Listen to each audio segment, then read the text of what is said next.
Bismillahirrahmanirrahim. Alhamdulillah awak dhewe masih diberi nikmat, mugi-mugi saged ngaji istiqomah manfaat barokah fid dini wa dunya wal akhirah. Bismillahirrahmanirrahim. Qauluhu wa aulal wulati haqqul auliya bitazwij. Wa aulal wulati utawi luwe utamane pira-pira wali. Dadi yang lebih berhak menjadi wali ahakul auliyai engkang luweh ngehaine pira-pira wali bitazwiji kelawan ngerapikake iku al-abu iku bapak. Jadi nantinya dalam pernikahan sendiri iku butuh yang namanya wali nikah, butuh yang namanya dua saksi. Yaitu cara mazhab Syafi'i harus ada. Lah wali nikah itu siapa? Nah ternyata dalam kitab takrib dibahas nantinya yang akan menjadi wali nikah adalah bapak. Jadi bapak nantinya yang akan menikahkan putrinya. Misalkan Fatimah pengen nikah, masih punya bapak, misalkan Zaid, maka Zaid yang akan menikahkan putrinya. Dan bapak wis meninggal gimana? Sumal jadu mengko keri-keri embah. Ai abul abi tegese rupane bapake bapak. Kalau bapake Fatimah sudah meninggal, maka yang menikahkan Fatimah adalah kakek atau mbah. Jadi bapake bapak. Iku yang akan menjadi wali nikah yang menikahkan nantinya. Lah nek bapake sudah meninggal, mbae atau kakek sudah meninggal gimana? Sumal akhu mongko keri-keri dulur lanang. Lil abi krana tunggal bapak wal umilan ibu. Jadi ketika nantinya bapak sudah meninggal, mbah sudah meninggal, maka yang akan menjadi wali nikah adalah saudara laki-laki sekandung. Jadi saudara laki-laki sekandung itu bisa dari adiknya Fatimah atau bisa dari kakaknya Fatimah. Yang penting sudah balik. Lah, ketika nantinya misalkan Fatimah punya kakak. Lah, sing bae sudah meninggal sedangkan bapak ya sudah meninggal, maka yang akan menikahkan adalah kakaknya Fatimah atau adiknya Fatimah. Lah nek misalkan saudara sekandung sudah meninggal, gimana? Sumal akhu mengko keri-keri dulur lanang. Lil abi krono tunggal bapak. Jadi nantinya ketika wali nikah kok sudah tidak ada bapake, mbah sudah tidak ada, saudara laki-laki sekandung gak ada, maka yang akan menjadi wali nikah adalah saudara laki-laki tunggal bapak. Jadi misalkan Fatimah punya bapak, misalkan Zaid. Nah, Zaid menikah lagi dengan misalkan Zainab. Nah, dari pernikahan Zainab atau ibu kualon, cara ibu tiri dari Fatimah, dengan pernikahan Zainab dengan bapak Fatimah itu melahirkan seorang anak. Lah nantinya kalau memang Zaid atau sebagai bapak Fatimah kok sudah meninggal, kakek meninggal, saudara sekandung meninggal, maka yang akan menjadi wali nikah adalah saudara tunggal bapak. Berarti nantinya misalkan anak dari ibu tirinya Fatimah. Kalau laki-laki memang harus laki-laki wali nikah kuwi. Summa benul akhi mongko gari-gari anak lanange dulur lanang. Il abi krana tunggal bapak wal umilan ibu. Kalau memang tidak ada semua, terus yang menjadi wali nikah siapa? Ponaan, anak laki-laki dari saudara laki-laki sekandung. Jadi misalkan Fatimah punya kakak sekandung, terus kakaknya punya anak laki-laki. Lah, iku bisa menjadi wali nikah. Jadi misalkan bapak Fatimah meninggal, terus kakeknya sudah meninggal, saudara laki-lakinya alias kakak Fatimah meninggal, tinggal ponaane laki-laki. Lah, ponaan iku bisa menikahkan Fatimah. Bisa. Suma benul akhi mongko keri-keri anak lanange dulur lanang lil abi krana tunggal bapak. Nek memang tidak ada ponaan sekandung gimana? Maka yang menikahkan, yang menjadi wali nikah adalah anak laki-laki dari saudara perempuan, anak laki-laki dari saudara laki-laki tunggal bapak. Jadi misalkan Fatimah punya bapak yaitu Zaid, terus Zaid menikah dengan Zainab, Zainab dengan Zaid iki punya anak yang namanya misalkan Umar, maka Umar nantinya sudah meninggal. Bapak Fatimah meninggal, maka yang akan menjadi wali nikah adalah anak dari Umar atau anak dari saudara laki-laki tunggal bapak. Lah, kalau memang sudah tidak ada gimana? Nah, sumal amu engko kari-kari paman. Jadi kalau tidak ada maka dari jalur paman. Am iku nantinya paman saudara ayah berarti. Iku yang bisa menjadi wali nikah. Lah nek gak ada saudara gak ada paman gimana? Sumabnuhu mongko keri-keri anak lanange paman. Jadi ketika nantinya bapak sudah tidak ada, kakek sudah tidak ada, maka yang akan menikahkan semua wali tidak ada. Cuman ada dari anak laki-lakinya paman. Nah, gak masalah itu mau bisa menjadi wali nikah bisa. Ala hadza tartibi ing atase ikilah tertib. Jadi nantinya sesuai urutan. Nek memang bapak nggak ada, mbah. Nek mbah nggak ada, terus saudara laki-laki sekandung, terus ilakhirihi. Nah, nek tidak ada semua bagaimana? Misalkan apa korban tsunami. Korban tsunami, keluarganya meninggal semua, tinggal dia Fatimah sendirian. Fa'in udimat mongko lamun den sepi aki apa asobah tu apa pira-pira waris asobah. Nek memang tidak ada yang bisa menjadi wali nikah dari keluarganya, fal maula mongko bendoro. Al mauti ku ingkang merdekaake. Maka yang akan menjadi wali nikah adalah orang yang memerdekakan dia. Jadi misalkan Fatimah itu dulunya budak dari Muhammad.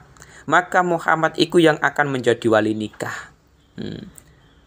Nek misalkan Fatimah zaman sekarang itu tidak statusnya tidak budak. Jadi zaman sekarang kan sudah tidak ada budak gimana? Suma asobatuhu mongko keri-keri waris asobae mu'tek atau maulal mu'tek.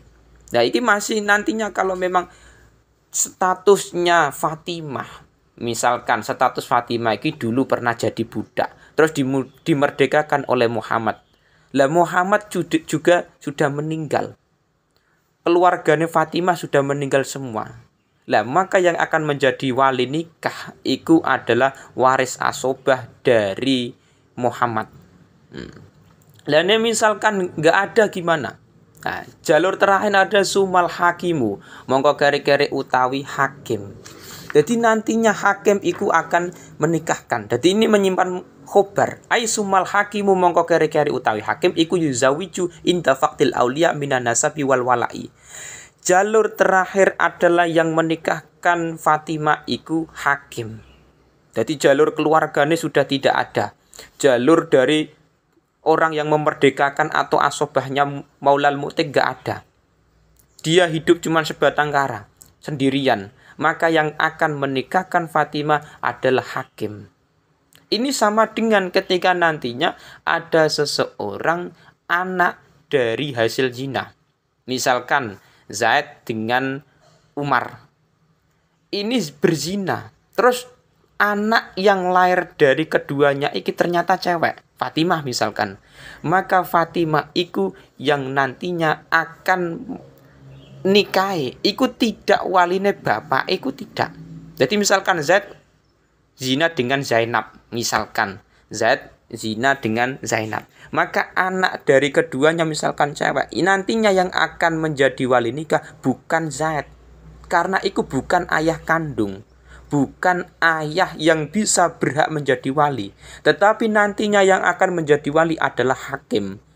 Jadi misalkan ada kasus seperti itu anak zina.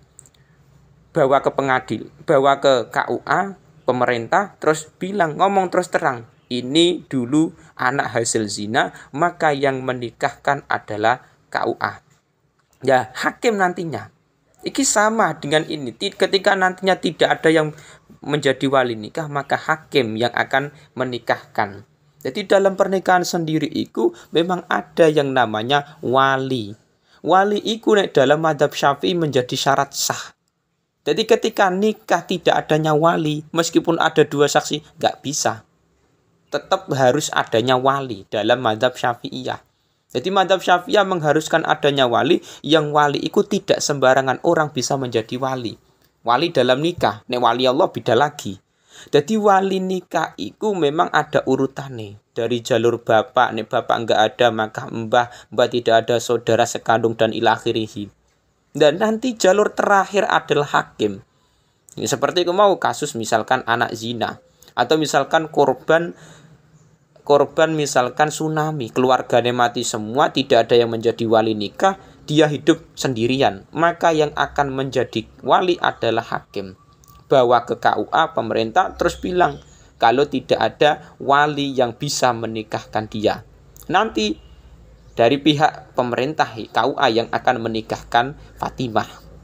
Itu solusi yang terkadang nantinya di masyarakat kita berlaku. Jadi memang amit sewu, terkadang zaman sekarang ada memang anak-anak zaman sekarang itu lahir dari hasil anak zina, amit sewu. Jadi hasil dari zina, amit sewu. Lah ternyata anak hasil zina itu cewek. Lah repotnya nanti yang akan menjadi wali nikah itu bukan bapak, bukan Zaid.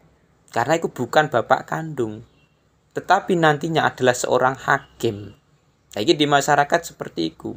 Dan sing repot nantinya ketika anak hasil zina itu yang menjadi wali nikah bapak, bukan bapak kandung, tapi bapak yang dulu pernah melakukan zina itu mau. Jadi Zaid dengan Zainab zina, keluar anak Fatimah. Nah, yang menjadi wali nikah repotnya nantinya akan seperti itu. Zaid yang bukan bapak kandung menjadi wali nikah dari Fatimah. Niku tidak sah. Dan nek tidak sah, nanti pernikahan Fatimah yang tidak sah itu menjadi zina lagi. Nah, ini repot di masyarakat. Tapi nek misalkan anak dari hasil zina itu cowok, kan nggak perlu wali nikah. Jadi yang menjadi permasalahan kita, problem kita adalah ketika anak zina itu hasilnya adalah cewek. Nah, butuh wali nikah nantinya. Nek sampai salah wali nikah gak sah, jadi zina lagi. Nah, itu penting, makanya perlu ngaji. Wala ya juzulan ora wenang apa ayu soriha apa yen to mertelaake sapa wong. Oleh ayu soriha mau bi khidbati modadatin kelawan ngelamar wadon kang din edai. Jadi nantinya dalam pernikahan iku sebelumnya iku ada yang namanya khidbah. Khidbah niku wahya iltimasul khatib minal maktubah an nikah. Jadi permintaan dari seorang laki-laki untuk melamar perempuan yang akan dinikahi. Jadi sebelum nikah itu ada yang namanya melamar, atau laki-laki punya keinginan, mengutarakan keinginannya kepada seorang perempuan yang akan dinikahi. Nah, itu dalam bahasa kita khidbah. Jadi khidbah hukumnya sunnah memang. Nah, ketika nantinya khidbah itu sunnah, tetapi ada larangan. Khidbah atau melamar yang di situ kepada perempuan yang masih dalam keadaan iddah. Jadi perempuan itu ada masa iddah, masa waktu di mana perempuan itu tidak boleh dilamar. Misalkan ada perempuan yang ditinggal mati oleh suami, itu kan janda statusnya. Janda itu ketika nantinya kok waktu iddahnya belum habis, itu tidak boleh dilamar. Jadi laya juzu ayusari bi khidbati mu'tadatin, gak boleh layak juzu.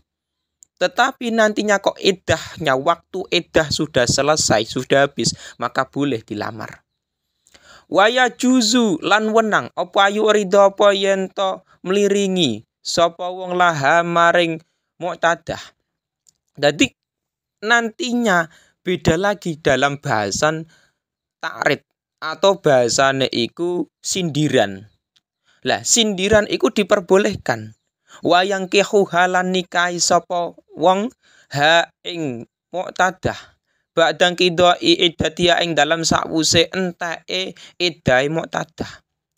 Lah, tapi nantinya ngeten, ketika nantinya ada perempuan iddah, kebolehan dia adalah menyindir, ta'rid. Jadi ta'rid itu menyindir, tidak langsung terang-terangan. Yang tidak boleh itu ayu sharihah. Langsung terang-terangan menjelaskan saya ingin melamar kamu. Iku nek masih dalam keadaan iddah nggak boleh. Tapi kalau sudah habis iddahnya nggak masalah. Lah kebolehan ya juzu ayu ridolaha iku ketika nantinya seseorang perempuan yang masih iddah iku disindir. Jadi bahasannya misalkan ada janda baru ditinggal mati suaminya 2 hari, kan masih dalam iddah. Terus misalkan Zaid datang ke rumah perempuan janda iku mau yang masih iddah, bilang banyak laki-laki yang suka kepada dirimu. Iku bahasane takrid, nyindir. Jadi banyak laki-laki yang suka kepada dirimu. Iku bahasane boleh. Karena iku bukan tasreh, bukan secara terang-terangan kalau dia kepengen menikahi dia.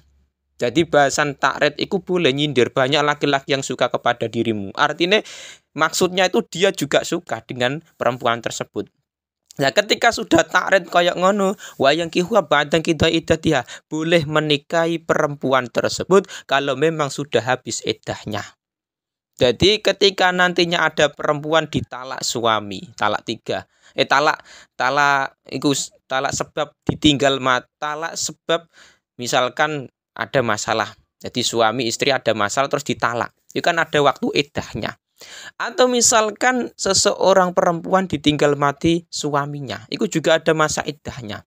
Nah, masa iddah itu kalau belum habis tidak boleh dilamar secara terang-terangan.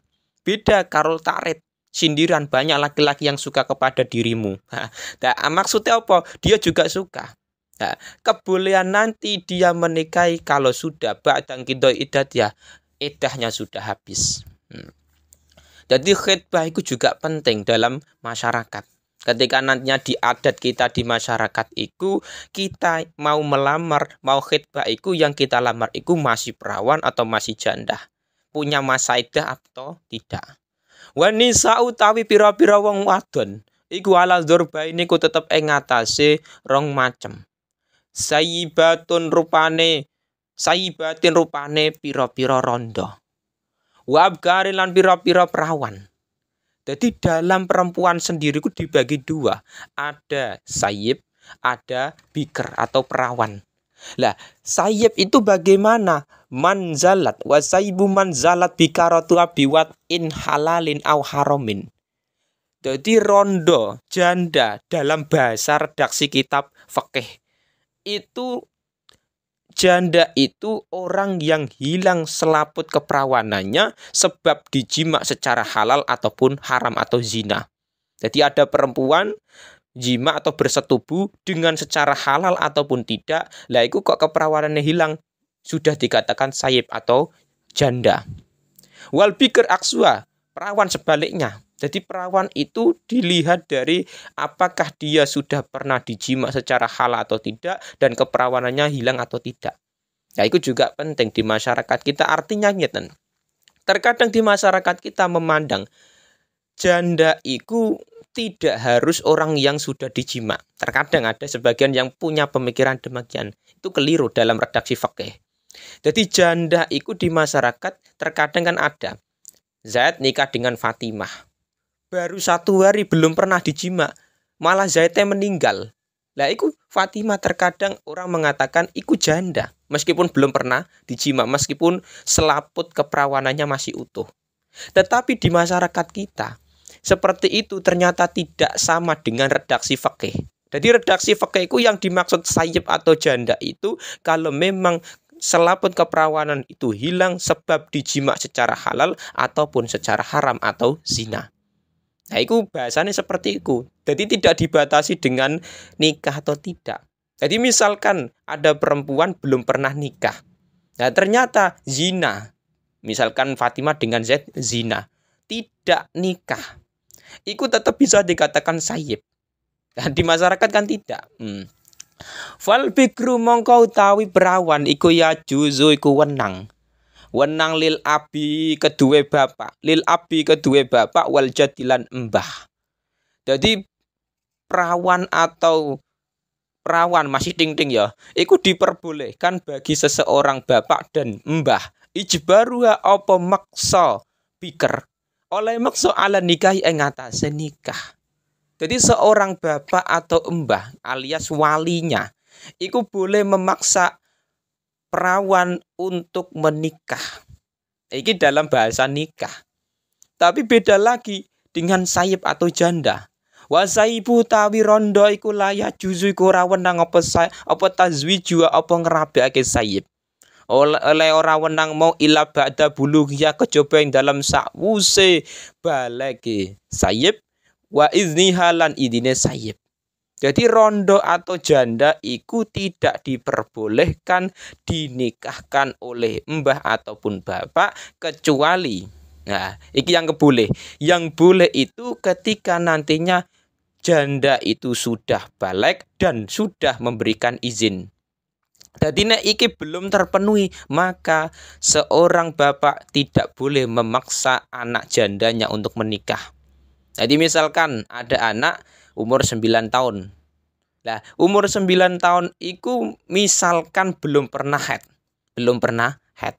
Tetapi dia sudah pernah menikah. Sudah pernah menikah dan dijima oleh suaminya, terus cerai atau talak. Cerai atau talak. Nah, ketika sudah cerai atau talak, maka statusnya Fatimah atau anak tersebut yang belum balik, itu tidak boleh dipaksa oleh bapak atau mbahnya untuk menikah. Karena apa? Pertama, belum balik dan anak tersebut belum memberikan izin. Lagi. Jadi misalkan ada kasus seperti itu, tapi seorang bapak atau mbah boleh menikahkan anak sayyib atau janda tersebut ketika sudah balik. Jadi sudah pernah keluar haid atau nifas dan di situ perempuan tersebut memberikan izin. Ya nggak apa-apa, saya dinikahkan dengan si Z. Lah itu boleh. Tapi status perempuan yang perawan atau bikir, ya juzulil abi wal jadi ijbaruha ala nikah. Perawan harus ketika dipaksa oleh bapak atau mbaknya untuk menikah itu boleh. Bahasan boleh, tidak wajib loh ya, tidak wajib. Tapi nantinya tetap dari seorang bapak atau mbah yang ingin menikahkan perempuan tersebut kudu dilihat calon suaminya, harus dilihat apakah suaminya itu orang yang punya agama atau tidak, apakah di situ orangnya baik atau tidak, itu juga perlu dilihat. Jangan hanya egois, jangan hanya kepengen menuruti nafsu, penting kaya. Akhirnya seseorang orang tua itu memaksa anak perempuannya untuk menikah dengan Umar sing statusnya kaya. Padahal orangnya misalkan amit sewu selingkuh. Kan kasihan. Nah, mulane ketika bapak atau mbah menikahkan seseorang perempuan dengan laki-laki lain, maka dilihat dulu laki-lakinya bagaimana. Itu penting. Mulai dalam nikah nantinya ada yang namanya mukafaah, sebanding. Misalkan perempuan santri, hafal Quran, sarjana dan lain-lain, tetapi menikah dengan perempuan yang menikah dengan seseorang laki-laki amit sewu yang tidak pernah sholat, tidak pernah ngaji, tidak pernah di pondok pesantren, bahkan mabuk. Nah, itu kan kasihan seorang perempuan. Makanya seseorang yang dinikahkan oleh bapaknya atau mbahnya, dilihat dulu calonnya, itu penting. Nah, dalam bahasan kitab ini bikir dengan sayyib itu beda. Beda. Nah, nantinya dalam khitbah sendiri, pembahasan khitbah tadi itu terjadi sebelum akad nikah. Jadi khitbah itu hukumnya sunnah memang. Jadi dalam kitab Hawashi Asyarwani itu ada keterangan qauluhu afhama qaulu ilakhiri al-musannif qauluhu wa qala al-Ghazali tusannu wa huwa al-mu'tamad. Jadi dalam kitab Hawashi Asyarwani itu mengatakan Imam Ghazali berpendapat bahwa khitbah atau melamar perempuan hukumnya sunnah dan itu al-mu'tamad, pendapat yang kuat. Tapi misalkan ada pendapat yang tidak demikian, ya silakan. Tapi menurut pendapat kuat dan itu juga diterangkan dalam kitab Asyarwani, itu mengatakan khitbah atau melamar perempuan hukumnya sunnah. Jadi sebelum sampai niki mau menikah dengan calonnya, itu di khitbah dulu. Datangi ke rumahnya, bilang terus terang, ini saya kepengen melamar dirimu, pengen nikah dengan dirimu. Nah, itu ketika dalam masyarakat sendiri itu ada adat khitbah yang sampai sekarang masih berlaku. Cuman dalam masyarakat kita terkadang khitbah itu juga ada adate, ada yang membawa cincin. Jadi ada yang seperti itu. Memang dalam kitab nggak ada. Dalam kitab itu khitbah tidak diwajibkan adanya cincin. Tetapi di masyarakat kita juga ada. Ini bahasanya cincin tunangan. Jadi dipakaikan cincin, kalau cincinnya diterima berarti khitbah atau lamaran diterima, kalau tidak ya wes nggak jadi nikah. Jadi memang adat yang seperti itu tidak wajib di masyarakat kita. Sampean melamar perempuan sing pengen dinikahi. Misalkan Zaid pengen melamar perempuan, misalkan Fatimah, membawa cincin tunangan, nggak masalah. Nah, itu dalam masyarakat kadang seperti itu. Yang penting cincin emas itu tidak boleh dipakai laki-laki. Dipakai perempuan nggak masalah, Imam. Dan ada juga yang membawa makanan, juga parcel dan lain-lain. Itu juga ada berlaku demikian.